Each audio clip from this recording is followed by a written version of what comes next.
Hi, it's Megan. I am going to talk about the Urban Decay Ultra Definition Loose Finishing Powder. Looks like this. This is $34 for 0.28 ounces. And it's a permanent product in the Naked line from Urban Decay. So this is what it looks like. And then it's a loose powder. It doesn't come with any kind of like applicator, so you need to have your own brush. This is what it looks like. I'm going to swatch it on my arm. And it's not really going to show because it's too light, so I have outdoor swatches.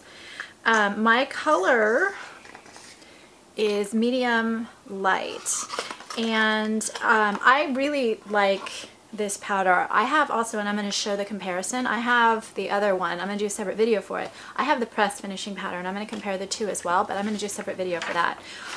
I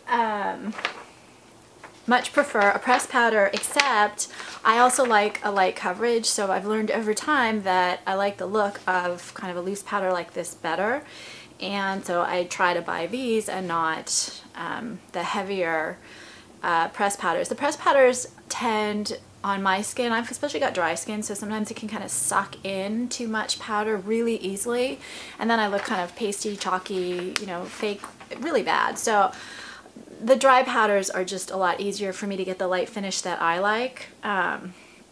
According to Urban Decay, this is supposed to have a silky, weightless formula, luminous, demi-matte, naked finish. It sets makeup, reduces shine, and blurs flaws.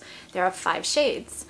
I got medium light because that's what I had the pressed powder in, and I got the pressed powder actually at a store where they tested my coloring.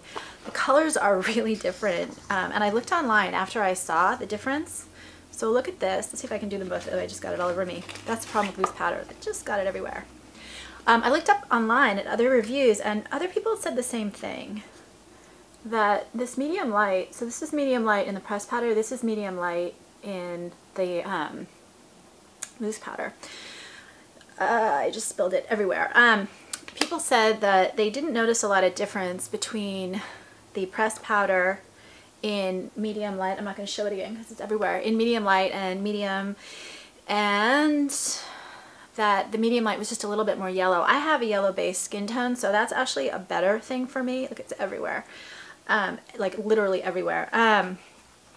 That's why I'm kind of distracted. So for me to have a slightly yellow based powder is actually a good thing, but looking at the swatches online, I did agree that this is really a lot darker than expected, but it's actually okay because it is so kind of translucent on. It doesn't, you can see my skin tone looks fine. It doesn't look like I've put, you know, really dark, matte, heavy kind of powder on, really artificial looking, and that's what I love about this so much. It just goes on. It is a semi-matte. It goes on really beautifully. It's a light, very fine powder, and I have other finishing powders. It's very, very light, lightweight, and very fine. So it goes on just with a beautiful finish, and I can keep, I'm going to put some of this back on my face, but I can keep putting more and more on, and it doesn't set in a heavy way. It really is just incredibly silky, and it almost melts into the skin, if that makes sense. Very lightweight. It adds about an hour to an hour and a half wear on top of a foundation. I actually prefer wearing it over the Beauty Balm from Naked, the Naked Beauty Balm from Urban Decay. This is an almost sheer coverage, and so for me, since I do like a lighter coverage and have naturally good skin, this basically will last about 8 to 10, about 9 to 10 hours with kind of a more sheer look, but with foundation, this powder will add about an hour to 2 hours of wear, and it also just sets the powder a little bit. So the powder, instead of looking quite as dewy as with just foundation, you look a little bit more matte, a little bit less shiny. I don't have a shine problem since I have dry skin, but it does just look kind of flawless, airbrushed. I've seen those little machines where they airbrush the foundation on. It really looks like that. What else? I think that's pretty much it. The loose powder, even if I pack it on, I don't see the darkness of it, but I did want to mention that. And my pores kind of disappear.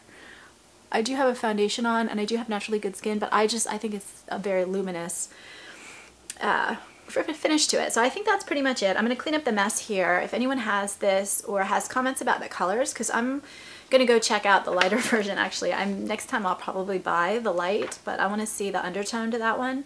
Like I said, the medium light does have kind of a yellow golden undertone, which for me works really well, so this might be the right shade, but I am curious about that. It's beautiful. This is a great foundation powder in that you do get a little bit of coverage as opposed to just being completely translucent, but it is kind of the type of coverage where you can either build it up or you can keep it a little bit more sheer, and I didn't notice problems with the color at all. So I'll take this right here since it's all over me and I'll just apply it with my fingers. I may have to change what I'm wearing. You can see as I build it up, it doesn't look like an artificial color. It looks fine, and it also doesn't look like I'm building up a powder. It just makes me look kind of more luminous, and it's pretty. I think that's it. Please subscribe on YouTube if you have suggestions for videos. I am going to do a separate video for this, the pressed powder, and I'm doing a novel on YouTube chapter by chapter called Masks, which is about makeup and the masks we wear. Thank you.